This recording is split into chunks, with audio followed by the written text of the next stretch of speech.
Subscribe कीजिए are के learning channel को और बेल आइकन प्रेस कीजिए सबसे पहले लेटेस्ट वीडियोस पाने के लिए। जिस तरह से कोविड के मामले बढ़ रहे हैं, अब हमें फैसला ले लेना चाहिए कि हमें ये परीक्षाएं टाल देनी चाहिए। अब सवाल ये उठता है कि परीक्षाएं टालेंगे तो करेंगे क्या? उसके लिए बहुत सारे विकल्प हैं।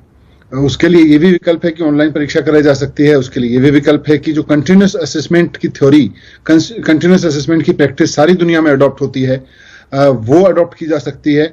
हम ही एक देश हैं, दुनिया के बड़े देशों में अगर बात करें तो हम ही एक देश हैं जो अपने बच्चों को साल के अंत में 3 घंटे की परीक्षा लेके पास करते हैं।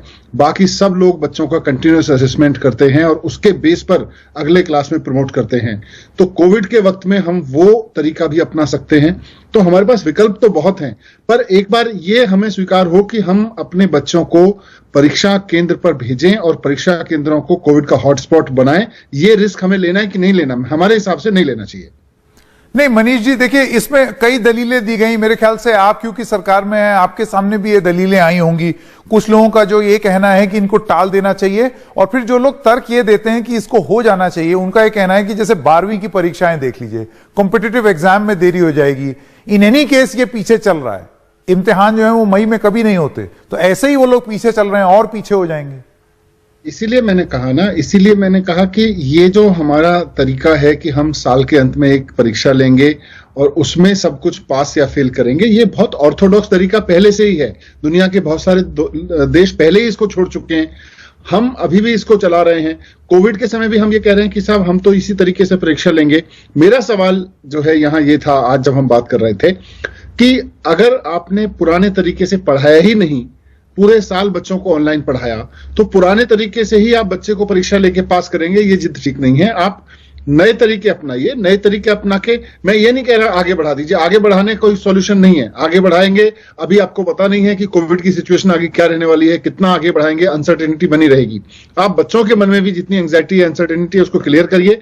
उनको बताइए कि हम अब आपको इवेल्युएट करने का, हम आपके असेसमेंट करने का ये तरीका अपना रहे हैं। पर मनीष जी, वो यूनिवर्सिटी में कैसे दाखिल होंगे? एक सवाल ये भी है ना कि जैसे अब यूनिवर्सिटी में मार्क्स कट ऑफ होगा, मार्क्स मांगे जाएंगे, तो ये आप कंटिन्यूअस असेसमेंट से वो यूनिवर्सिटीज में कैसे दाखिल होंगे? अच्छा, ये तो हम दिल्ली यूनिवर्सिटी और विश्वविद्यालयों की बात कर रहे हैं। किसी को अगर फॉरेन यूनिवर्सिटी में दाखिल होना हो तो इन सब चीजों के लिए ये 12th की परीक्षा का बड़े मायने होते हैं। फॉरेन यूनिवर्सिटीज के लिए तो खास तौर से 12th की परीक्षा में आने वाले ग्रेड्स बिल्कुल मायने नहीं रखते। वो आपका एक अलग तरीके से असेसमेंट करते हैं। हमारे यहाँ IIT वगैरह जो एग्जाम लेते हैं, वो भी एक अलग तरीके का एग्जाम चल रहे हैं। उसको भी ऑनलाइन किया जाने की जरूरत है। लेकिन मैं कह रहा हूं टालने की जरूरत नहीं है। आप इसको कैंसिल करिए कि हम 3 घंटे की परीक्षा में बच्चे को इवेल्युएट करेंगे। आप इवेल्युएशन का फॉर्मूला बनाइए और बच्चे को इवेल्युएट करिए। उसका, जैसे मैं अगर ऑफ हैंड आपसे बात करूं, पिछले 1 साल में आपने बच्चे को ऑनलाइन पढ़ाया है। उस बच्चे ने बहुत सारे असेसमेंट, उसके जो लगातार उसके कुछ यूनिट टेस्ट हुए होंगे, उसके टर्म एंड एग्जामिनेशन हुए होंगे, उसके आपने बहुत सारे प्रोजेक्ट्स दिए होंगे, उसके पार्टिसिपेशन रहा होगा बहुत सारी चीजों में, लास्ट में प्रैक्टिकल भी काफी हद तक हुए।